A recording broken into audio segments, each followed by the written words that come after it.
আকাশ ছোঁয়া উৎকণ্ঠা আর এক নাটকীয় মুহূর্তের সাক্ষী রইল এয়ার ইন্ডিয়ার একটি বিমান। ব্যাংকক থেকে থাইল্যান্ডের ফুকেট হয়ে দিল্লির পথে উড়ে চলা ফ্লাইট AI2379 এর অন্দরে যা ঘটে গেল তা যে কোনো থ্রিলার সিনেমাকেও হার মানাবে। সাধারণ এক ফ্লাইট কিভাবে মুহূর্তের মধ্যে ত্রাসের রাজত্বে পরিণত হলো তা শুনলে যে কারো রক্ত হিম হয়ে আসবে।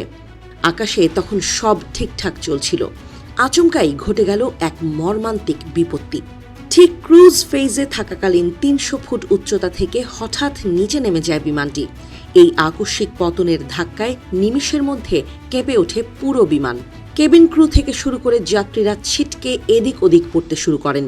বিমানের অন্দরে তখন শুধু আর্তনাদ আর কান্নার রোল।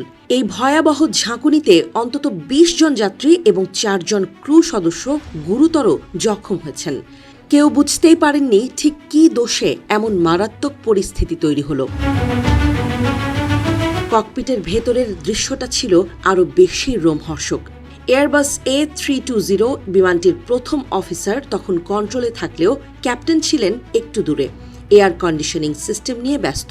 ঠিক সেই মুহূর্তে ককপিটে বেজে ওঠে একের পর এক অ্যালার্ম।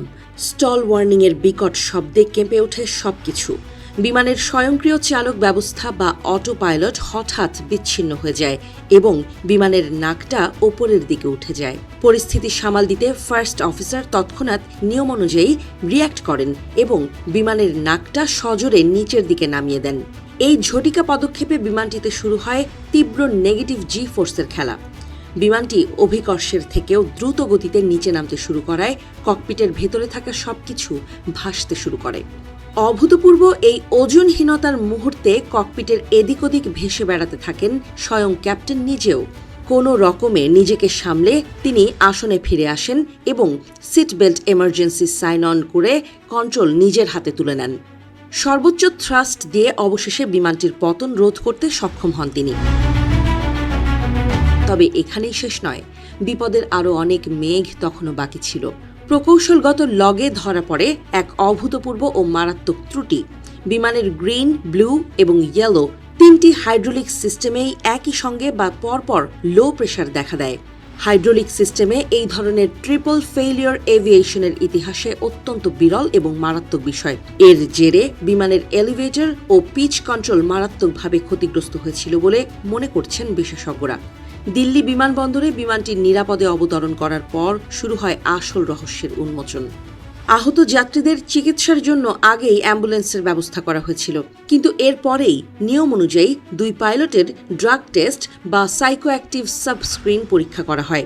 ফার্স্ট অফিসারের রিপোর্ট নেগেটিভ এলেও বিস্ফোরণ ঘটান খোদ ক্যাপ্টেন। সূত্র মারফত জানা গেছে ক্যাপ্টেনের ২ ডোপ টেস্টের রিপোর্টই পজিটিভ এসেছে এবং তিনি গাঁজা সেবন করেছিলেন বলে নিশ্চিত করা হয়েছে।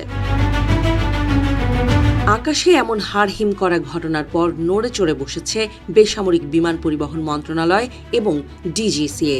এই ঘটনাকে একটি গুরুতর ঘটনা হিসেবে চিহ্নিত করে ইতোমধ্যে তদন্ত শুরু করেছে এয়ারক্রাফট অ্যাক্সিডেন্ট ইনভেস্টিগেশন ব্যুরো।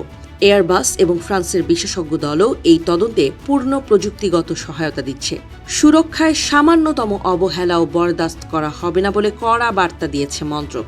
২টি পদেই থাকা পাইলটদের ইতিমধ্যে রোস্টার থেকে সরিয়ে দেওয়া হয়েছে। একদিকে আকাশের মৃত্যুর সঙ্গে পাঞ্জা লড়ার অভিজ্ঞতা, অন্যদিকে পাইলটের ড্রাগ নেয়ার চাঞ্চল্যকর তথ্য।